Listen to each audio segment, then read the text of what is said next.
आप देख रहे हैं सुपर भारत न्यूज।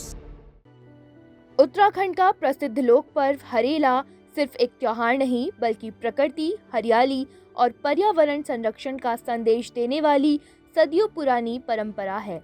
सावन से 9 दिन पहले मिट्टी में जौ, गेहूं, धान, मक्का और अन्य अनाज बोए जाते हैं। जब ये अंकुरित होकर हरे हो जाते हैं तो सावन के पहले दिन इन्हें काटकर कुल देवता को अर्पित किया जाता है। इसके बाद घर के बुजुर्ग परिवार के सदस्यों के सिर पर हरेला रखकर सुख, समृद्धि, अच्छी फसल और लंबी आयु का आशीर्वाद देते हैं। वनस्पति विज्ञान विभाग अध्यक्ष डॉक्टर ललित तिवारी के अनुसार हरेला हमें पेड़ लगाने, जल संरक्षण, मिट्टी के कटाव को रोकने और पर्यावरण बचाने की प्रेरणा देता है। उनका कहना है कि यदि प्रकृति स्वस्थ रहेगी तभी मानव जीवन भी सुरक्षित और समृद्ध रहेगा।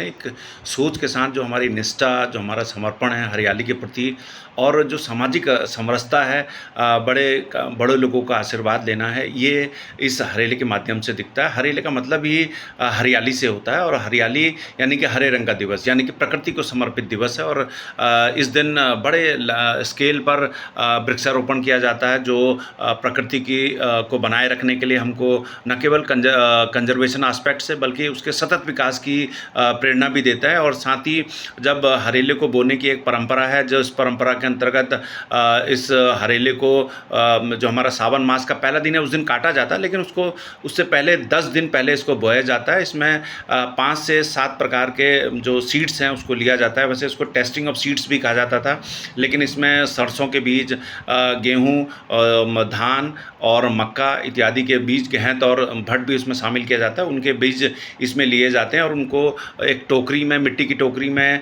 या गमले के रूप में जो लेयर रहता है उस पर इसको लगाते हैं। और 10 दिन पर जिसका हरेला जितना बड़ा होगा उसके पास उतनी खुशहाली आएगी, ऐसा माना जाता है। और साथ ही ये भी दिखाया जाता है कि जो सावन का महीना है उसमें ये शुभ दिन में ये काटा जाता है और सभी के आशीर्वाद स्वरूप कान के ऊपर रखने की इसको परंपरा है।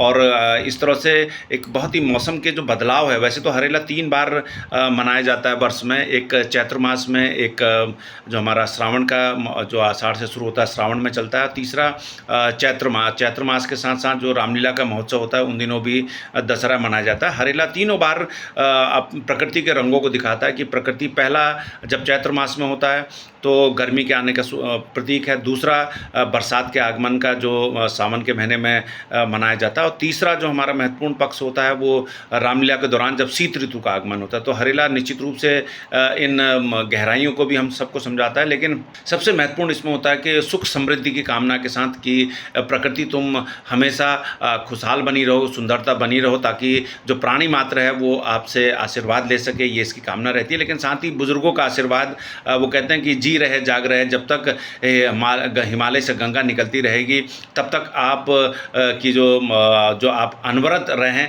इस तरह की शुभकामनाएं इस हरेले के माध्यम से दी जाती है। हरेला निश्चित रूप से एक लोक पर्व है, लेकिन मन को उल्लासित करने वाला और साथ ही पर्यावरण संरक्षण के साथ साथ पर्यावरण के प्रति जो हमारा प्रेम है उसको प्रदर्शित करने का काम करता है। सभी को हरेले की बधाई।